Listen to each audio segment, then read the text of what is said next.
ലെൻസ്കാർട്ട് IPOക്ക് 28 മടങ്ങ് over subscription ഉണ്ടാക്കി കൊടുത്ത ആ മാജിക്കൽ ബാലൻസ് ഷീറ്റിനെ കുറിച്ചാണ് പറയുന്നത്.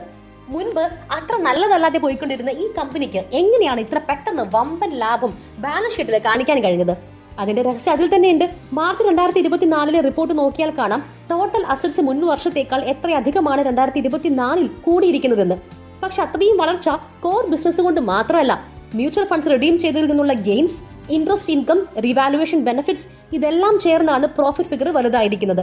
But that's fine. മുന്നോട്ട് നല്ല പ്രകടനം കാഴ്ചവെക്കാൻ കഴിയുന്ന കമ്പനി തന്നെയാണ് ലെൻസ്കാർട്ട്.